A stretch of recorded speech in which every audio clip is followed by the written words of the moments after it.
सभी छात्रों को मेरा नमस्ते। आज हम साइकस में फर्टिलाइजेशन के बारे में चर्चा करेंगे। परागण तथा निषेचन की प्रक्रिया 1 वर्ष में पूर्ण हो जाती है। परागनलिका बनने के कारण साइकस में मिलने वाला निषेचन आवृतबीजी पादपों की भांति नालुगमी या साइफोनोगेमी कहलाता है। पुंगनों अथवा नरयुग्मकों के चलायमान होने के गुण के कारण संयुग्मन जुडोगेमी कहलाता है। पोलन ट्यूब बीजांडकाय ऊतक को चीरकर स्त्रीदानी प्रकोष्ठ तक पहुंच जाती है। प्रासनी दाब के बढ़ने के कारण परागनलिका फट जाती है तथा नरयुग्मक स्त्रीदानी की गिरवा के संपर्क में आते ही तेज गति से अंदर की ओर स्त्रीदानी में खींच लिए जाते हैं। प्राय एक स्त्रीदानी में एक ही नरयुग्मक प्रवेश करता है। नरयुग्मक के केंद्र तथा अंड केंद्र के संयुग्मन द्वारा ओस्पोर बनता है। कभी कभी एक से ज़्यादा नरयुग्मक अंड कोशिका की कोशिका द्रव्य में प्रवेश कर जाते हैं। इनमें एक नरयुग्मक ही अंड कोशिका से संयुग्मन करने में सफल होता है। अन्य नरयुग्मक नष्ट हो जाते हैं। कई शुक्राणुओं के प्रवेश की यह घटना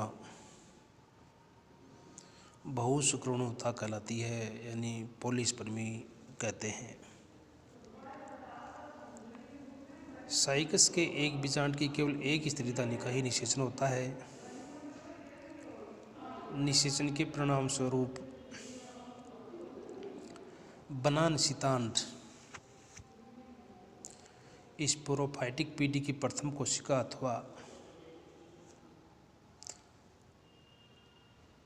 मातृ कोशिका के रूप में कार्य करता है। ये विश्राम के बिना ही विभाजन शुरू कर देता है। निषितांड आपा में बढ़कर स्त्रीदानी गुहिका को घेर लेता है। इसके केंद्रक में स्वतंत्र केंद्रीय विभाजन होने से 256 तक मुक्त केंद्रक बनते हैं। ये केंद्रक परिधि में व्यवस्थित हो जाते हैं तथा केंद्रक में बड़ी गुहिका बन जाती है। प्राय केंद्रक ऊपरी निचले क्षेत्र की तुलना में ऊपरी छोर पर कम होते हैं। इन केंद्रकों में परिधि से केंद्र की ओर भित्ति बनने से कोशिकीय संरचना परागभ्रूण बनाती है। जो ये प्रोएम्ब्रियो बनता है, प्रोएम्ब्रियो 3 क्षेत्रों में बंटा होता है। फर्स्ट है स्टोरियल रीजन, चुस्कांग क्षेत्र, बीजांड द्वार की ओर स्थित भाग, निलंबक क्षेत्र, सस्पेंसर रीजन, मध्य का भाग सस्पेंसर बनाता है जो अत्यधिक लंबी व कुंडलित संरचना निलंबक भ्रूण को भ्रूणपोष में धकेलता ताकि वह पोषण प्राप्त कर सके।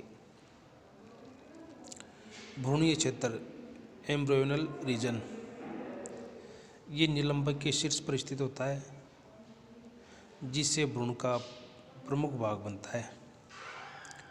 करीब 1 वर्ष की अवधि में भ्रूण का निर्माण होता है।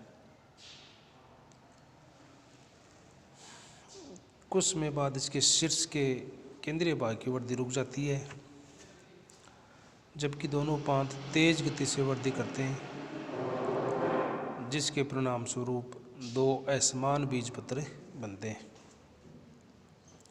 दोनों बीजपत्रों के मध्य स्थित केंद्रीय खांच में प्रांकुर बनता है, जबकि मूलांकुर प्रांकुर के विकास के काफ़ी समय बाद स्तंभ शीर्ष से थोड़ा ऊपर विकसित होता है।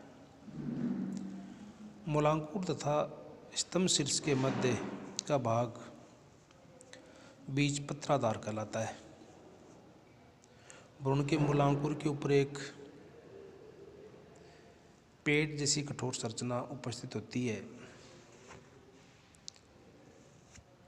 जिसे मूलांकुर चोल कहते हैं। ये मूलांकुर की रक्षा करते हैं। साइकस में एक से अधिक भ्रूण बन सकते हैं, परंतु इनमें से एक ही भ्रूण बीज का निर्माण करता है, सीड। निषेचन के बाद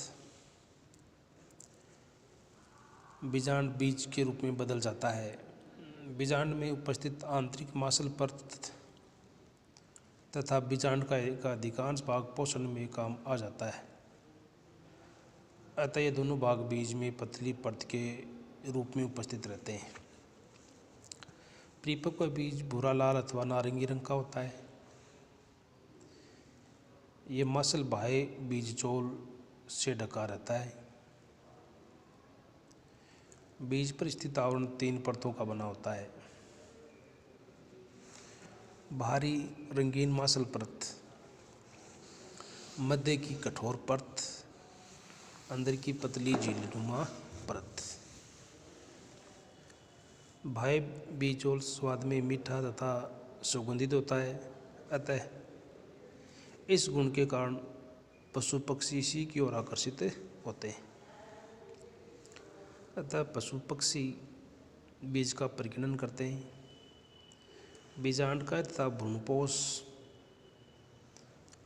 अथवा स्त्रीगमोद भी रह जाते हैं, जिसके अंदर भ्रूण स्थित होता है।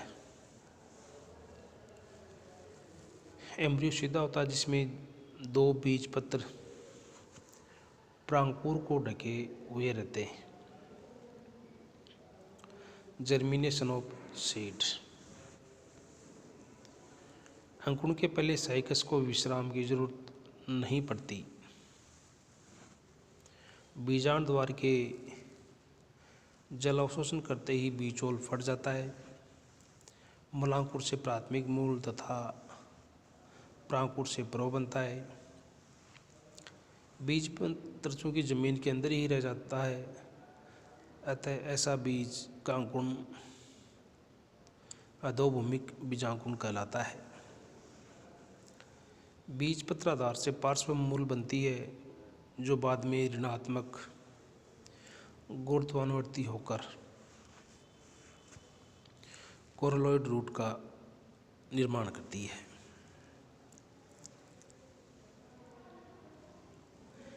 बीजपत्र चुस्कांग जैसा कार्य करते हैं। ये शील्डिंग के पोषण का कार्य करते हैं।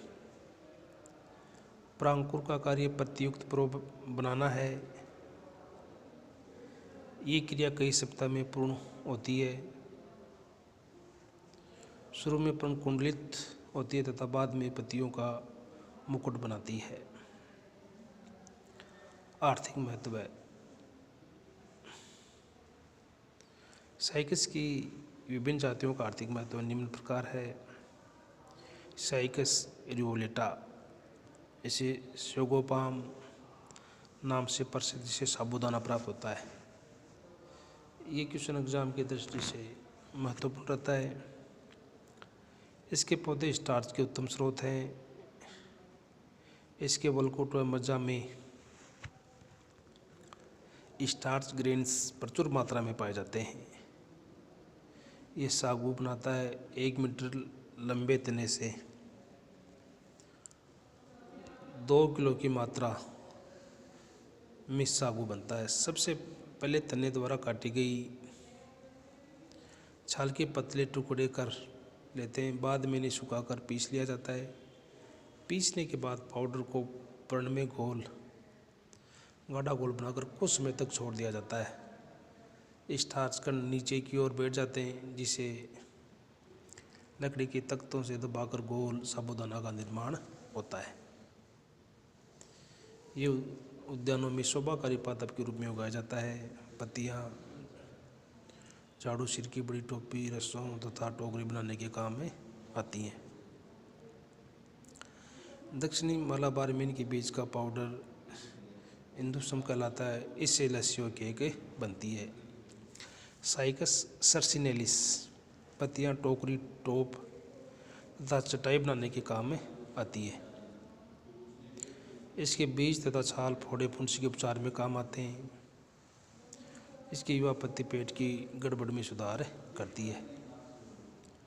साइकस रंबाई इंडोनेशिया में इसका तना भवन निर्माण में काम आता है। इनसे गोंद प्राप्त होता है। इनकी पत्ती झाड़ू और टोकरी बनाने के काम में आती है। साइकस पेक्टिनेटा इसकी पीसी छाल बाल धोने के काम आती है। आसाम में इसकी जाति व्यापारों को खाने के काम में लेते हैं। इस प्रकार से हमने आज साइकस में निषेचन तथा इसके आर्थिक महत्व के बारे में चर्चा की। ओके, धन्यवाद।